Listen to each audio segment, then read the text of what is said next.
Ano novo, vida nova, importa, apesar disso, de ser ano novo e todos pretendermos uma vida nova, importa sempre fazer um balanço do ano que termina.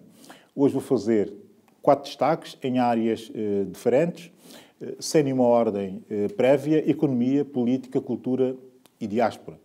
E os meus destaques nessas áreas, enfim, começaria logo pela cultura, é de facto ter constatado, in loco, em São Tomé e Príncipe, a dinâmica da Associação Galo Cantar e de toda a gente envolvida nessa associação. Essencialmente jovens, extraordinariamente dinâmicos, com um sentido de organização absolutamente fora de normal e a proporem e a continuarem a propor um debate profundíssimo sobre São Tomé e Príncipe, o seu local enquanto país, o seu local enquanto nação e o seu local também enquanto uma nação e um país de pessoas com uma identidade, sendo que dentro dessa identidade o diverso tem lugar de acordo com o olhar dos associados da Galo Cantar. E isso, para mim, diz tudo sobre o espírito desses jovens que conseguem ter essa associação, geri-la e depois gerir um evento que já é hoje um evento da agenda cultural de São Tomé e Príncipe, o TEDx São Tomé. Portanto, o primeiro destaque que eu faço, dentro daquilo que é o espaço de reflexão sobre aquilo que aconteceu em 2015, Galo Cantar e o TEDx, sobretudo pela perseverança, pelo olhar crítico e arriscado, pela postura, pela atitude de pretenderem querer um outro país e ambicionarem um São Tomé e Príncipe total ou completamente novo, onde todos se sintam, sobretudo, bem naquele bocado de terra que é quase um bocado de paraíso. A seguir, o STP Music Awards. O primeiro prémio, grande prémio, a primeira grande gala de música e de homenagem à música são tomense, feita por são tomenses, também com a colaboração dos nossos irmãos e amigos angolanos, mas ainda assim, pela primeira vez, do meu ponto de vista, um espetáculo digno e que dignificou e muito a música, que é um património tremendo que nós, são tomenses, temos. Portanto, realçar ou dar destaque também a esse grande evento. Eu podia, enfim, dizer aqui muito mais coisas sobre muita coisa que aconteceu na cultura e no país, da produção cultural e dentro de São Tomé e Príncipe. Podia falar dos passos que vão ser dados ou que vão sendo dados por criadores, sobretudo nas artes plásticas do país. Foi o ano em que estivemos na ressaca da ida do René Tavares e do Kwame Sousa a Veneza, enfim. Foi o ano em que também se deu a conhecer uma nova fundação cultural para São Tomé e Príncipe, muito ligada, sobretudo, às artes contemporâneas, que é a Gleba Cultura, exatamente capitaneada pelo René Tavares. Foi o ano em que a São Deus Lima reeditou a sua raiz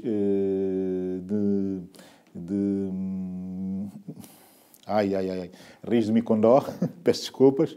E foi o ano em que a Gorete Pina lançou uma nova obra e tem sido o ano em que o Ângelo Torres, nosso ator de cartaz, aparece numa novela e aparece a ganhar uma popularidade que não me lembro de um ator ou de um personagem cultural ter ganho alguma vez no espaço da lusofonia, num espaço imenso da lusofonia, como o destaque que o Ângelo Torres tem merecido, enfim, pela sua participação numa novela que está a ser transmitida em quase todo o espaço da lusofonia.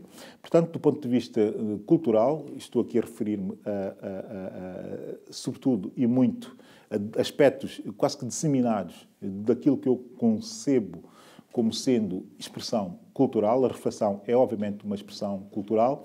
Portanto, tivemos, do meu ponto de vista, esse destaque, realçando também o facto de Carlos Espírito Santo, Bené, académico, continuar a editar obras sobre a nossa história.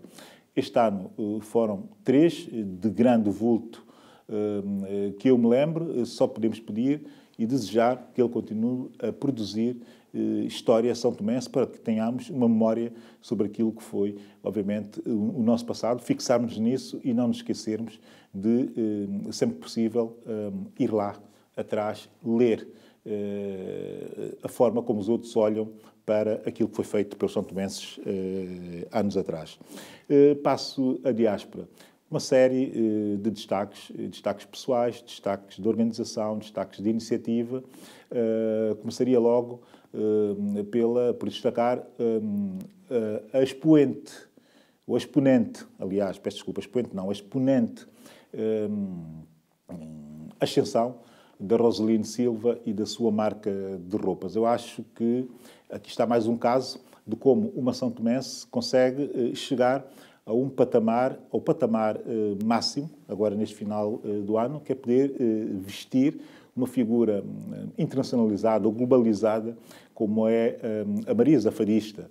Quando uma criadora são-tomense consegue vestir a Marisa com a sua grife, com a sua marca, com o seu corte, com o seu pano, só podemos dizer que estamos perante um feito que tem que ser, obviamente, realçado. Eu, enfim, tenho uma muito boa relação com a Roseline e dá-me um gosto imenso e um gozo imenso vê-la crescer enquanto criadora e enquanto também personalidade. Isso, enfim, eu tinha que deixar aqui essa nota, porque é disto que fazem os países fazem, enfim, do cotidiano de todos os cidadãos, dos cidadãos, obviamente, enfim, que vivem nele, que estão fora dele, mas cidadãos, alguns deles têm essa capacidade de levar ou de esticar o nome ao país a níveis que outros vulgares cidadãos, como eu e milhares de são-tomenses, não estamos capazes de conseguir fazer. Destaco, obviamente, a Roseline Silva. Depois, a criação e já aparecer com atividade do Fórum da Diáspora São-Tomense. Obviamente que São Tomé e Príncipe necessitava de algo assim, de algo onde, sobretudo, os quadros são-tomenses, enfim, pudessem rever-se e pudessem envolver-se no sentido de terem um espaço de encontro, ainda que neste momento, de momento também virtual, mas poder encontrar-se, dar-se a conhecer e dar-se a conhecer em qualquer parte do mundo. Há são-tomenses na Austrália, há são-tomenses nas Caraíbas, há são-tomenses a trabalhar em partes, enfim, recônditas desse mundo. Hoje têm um espaço digital onde podem se encontrar outros são-tomenses com as mesmas atividades que eles têm, por exemplo, e partilhar competências, partilhar capacidades e, se calhar, tornar isso útil ao país e disponibilizar toda essa massa crítica para, enfim, o combate, que é um combate de todos, no sentido de se desenvolver o país, ou até pelo simples gosto pessoal de se encontrar com outros são-tomenses e saber onde é que eles estão e que eles, de facto, existem em qualquer parte do mundo. Da diáspora, 2 destaques, são destaques culturais. Eu podia ter aqui também o Ângelo Torres, mas não, preferi ter o Ângelo no outro bloco. Vou destacar 2 músicos. 2 músicos cujas obras eram já muito conhecidas, mas que não editavam, não publicavam CDs, não publicavam discos, álbuns. No caso do Filipe Santos, há imenso tempo, e do Tonecas, nunca sequer tinha editado, Tonecas Prazeres, era estes 2 que eu falo, nunca sequer tinha editado um CD de sua autoria exclusiva. Este ano os 2 fizeram isso, e 2 álbuns felizes, muito bem produzidos, com canções inspiradas, algumas já conhecidas, mas ainda assim muita inspiração e sobretudo, muita, mas imensa mesmo, dignidade naquilo que produziram. A partir, sobretudo, de Lisboa para São Tomé e para o mundo. Haveria outros destaques a fazer na diáspora, sobretudo personalidades. A ida da professora Inocência Mata para Macau, enfim, há aqui uma série de personalidades na diáspora que eu poderia destacar.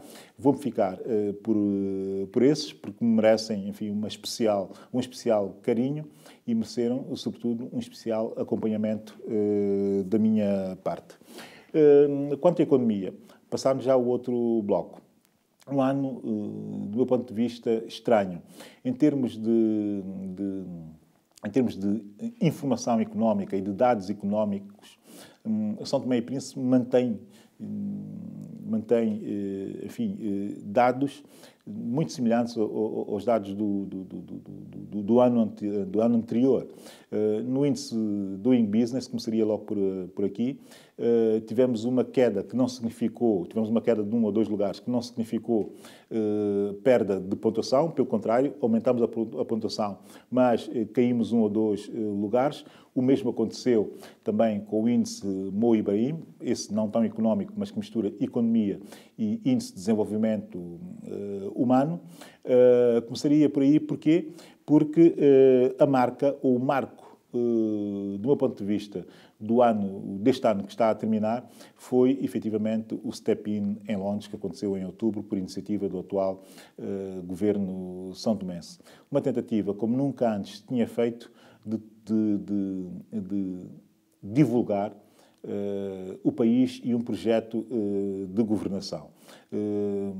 Enfim, correu-se riscos, sobretudo, porque fica-se com a sensação de que a iniciativa é mas tão ambiciosa, ou foi tão ambiciosa, e continua a ser demasiado ambicioso para aquilo a que nós estamos habituados. Se calhar, o ter-se feito algo deste género devia obrigar o país a correr atrás dessa ambição e dessa oportunidade que surge a partir dessa ambição. Os impactos desse acontecimento ainda não temos a noção, não sabemos, mas espera-se que em 2016 já se comece a perceber a dimensão real e efetiva daquilo que aconteceu em outubro em Londres. Saber se o Step-In é, de facto, uma oportunidade ou se nós, são tomenses, uma vez mais, vamos conseguir transformar essa oportunidade num insucesso.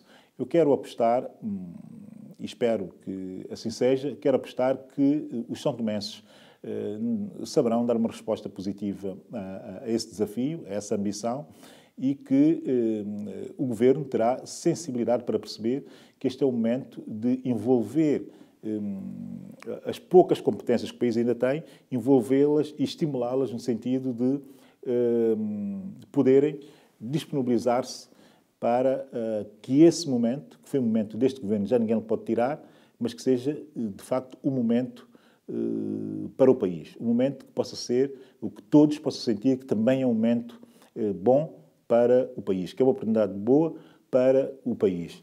Veremos o que é que se vai passar, mas a minha expectativa é de que poderemos estar aqui na presença de um momento de viragem, tal momento de viragem que todos são tomenses esperam, no sentido de termos um país melhor, um país que caminhe solidamente para o desenvolvimento, para um tipo de desenvolvimento que não signifique o mero combate, o mero desenvolvimento do combate à pobreza, que seja algo, de facto, muito mais ambicioso do que o combate à pobreza, que é, do meu ponto de vista, como tenho dito várias vezes, que é uma autêntica indústria que retira muita da iniciativa ao país e a consciência dos próprios são tomenses. Dito isso, também dar destaque ao aparecimento e à consolidação concomitante da Associação Empresarial de São Tomé e Príncipe. É uma iniciativa de privados, é uma iniciativa que também é ambiciosa, que se propõe aglomerar empresas, empresários, consultores, empreendedores, o que seja, numa única associação. Já existe uma Câmara de Comércio e Indústria, ok? Mas é digamos que é uma instituição muito institucionalizada, muito mais formal e que tem muito pouco espaço para abordar, digamos que, outro tipo de trabalho coletivo que o empresariado deve fazer, porque tem as suas óbvias limitações. Uma associação com as características da associação empresarial parece-me que está-se a apostar num espaço de muito maior liberdade, coloque-se assim a coisa, no sentido de fazer-se mais e muito mais pela cultura empresarial, ou cultura de negócios no país. Não é que a Câmara não o fizesse, mas havendo mais competição, havendo outras pessoas a quererem fazer, parece-me bem que apareçam mais organizações com esse objetivo de criar cultura de negócios e criar também oportunidades coletivas para negócios em São Tomé e Príncipe. Deixo para o fim a política, porque é o mais fácil de destacar. Um governo novo, uma maioria, estabilidade no Parlamento. Agora, resta saber se estamos perante, de facto, um quadro de estabilidade política ou governativa. Não basta ter uma maioria absoluta num Parlamento, não basta ter um governo que governe, é preciso entender que existem outras instituições e também que existe a responsabilidade do governo e do partido que sustenta o governo, que tem essa maioria absoluta, que saiba utilizar essa maioria absoluta para governar e para governar bem. O balanço do governo no ano de governação, eu não vou fazer, isso seria demasiado extenso.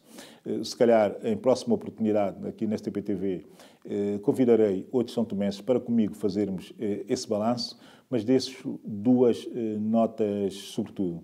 O facto de estarmos num governo de maioria absoluta, mas que está em coabitação com um presidente que não é da mesma cor política que o governo, sendo assim, alguns momentos de tensão entre o governo e o presidente, enfim, parecem-me claros. No entanto, eu queria era destacar o facto de, do lado do governo, poucas considerações relativamente ao presidente temos ouvido. Existe claramente uma preocupação da governação ser feita do lado do governo em silêncio silêncio público, digo, relativamente à ação do Presidente da República. Isso parece-me uma boa opção, parece uma opção extraordinariamente racional. Porquê? Porque evita tensões mediáticas ou mediatizáveis, tensões do género daquelas que podem, de facto, eclodir em crises políticas das quais o país já está cansado e farto. Sendo assim, destaco essa postura do governo, obviamente. Destacar também da parte do governo, e aqui destaco negativamente, o facto de, até o momento, apesar de ter feito o step-in, que é, enfim, vê-se que foi um trabalho de grande concentração, no sentido de acontecer bem, mas destaco do lado do governo a ausência de grandes pacotes de reforma. Ou seja, até o momento, com um ano de governação, ainda não sabemos bem como o governo, ou o que o governo pensa em termos de reforma, por exemplo, da administração pública são tomense. Há algumas ideias que o Primeiro-Ministro já expôs, no sentido de basear e estruturar toda a reforma administrativa à volta da informatização da administração pública. Isso pode, e obviamente é bom. No entanto, ficamos sem saber que procedimentos serão o suporte dessa estrutura que se pretende criar, porque vai ter que haver, obviamente, um suporte, critérios de suporte dessa estrutura. E estes critérios de suporte ainda não os temos, nem sequer temos a noção de quais serão, que é a tal questão dos procedimentos e dos processos que ainda não se conhece. Convinha, nessa altura já, ou nos próximos tempos, o mais rápido possível, que o Governo deixasse claro como vai fazer esse momento de transformação do país. Depois, para o fim, em termos de política, destacar os 40 anos da independência. Desde para o fim, o melhor, porque 40 anos de independência é tempo, são 40 anos, tem um valor simbólico redondo, um valor simbólico que, do meu ponto de vista, mais do que basear-se digamos que em reflexões olhando para trás, enfim, que são boas e que marquem, que são referenciais, como foram, e eu esqueci-me de dizer isso na diáspora, o documentário produzido pelo Jerónimo Muniz e pelo Nilton Medeiros, um fantástico documentário sobre os 40 anos da independência, o momento dos 40 anos, ou seja, sobre 74 e 75, quando nós discutíamos como queríamos ser independentes, um documentário que marca, efetivamente, um momento terrivelmente importante para nós e dá voz àqueles que viveram aquele momento. Como também o doutor Guadalupe Seita, que foi um dos personagens daquele momento, este ano deixou-nos, ou legou-nos, a sua biografia, que eu incluo aqui neste pacote de 40 anos da independência. Com isso tudo, com história, com memória, com biografias, com histórias de vida, com essa diversidade e essa intensidade de se viver e de se criar um país que já é adulto, um país que tem 40 anos, devo dizer que devemos, nós santomenses, não hesitar em entender um momento que para muitos é um momento de desilusão, porque não temos o sucesso que esperaríamos ter, mas é um momento que nos dá a responsabilidade de ter um país. É um momento incrivelmente bom que nos dá essa responsabilidade. Os erros que cometemos são erros de ser responsável por um país. Não são erros que nos devam diminuir, são erros que nos devem ensinar e, sobretudo, ensinar a olhar para o futuro, no sentido de deixarmos gerações que aí venham um país efetivamente melhor. Deixarmos, trabalhando, para que o país seja efetivamente um país melhor. E assim termino esse destaque, dando essa nota de esperança, dizendo que os 40 anos de independência foram bons, a comemoração foi boa, a festa parece-me que foi bastante digna, mas mais do que isso tudo é olhar para trás, mas olhar para trás, piscar o olho, reter muita informação disponível, mas mais do que isso olhar para frente e não voltar a cometer muitos dos erros que nós, nestes 40 anos, sucessivamente e quase que doentiamente, fomos cometendo e repetindo. Que o futuro seja melhor do que isso e que comece já esse futuro em 2016. Por hoje é tudo. Já sabe que a melhor informação tem sempre lugar aqui na sua STP-TV.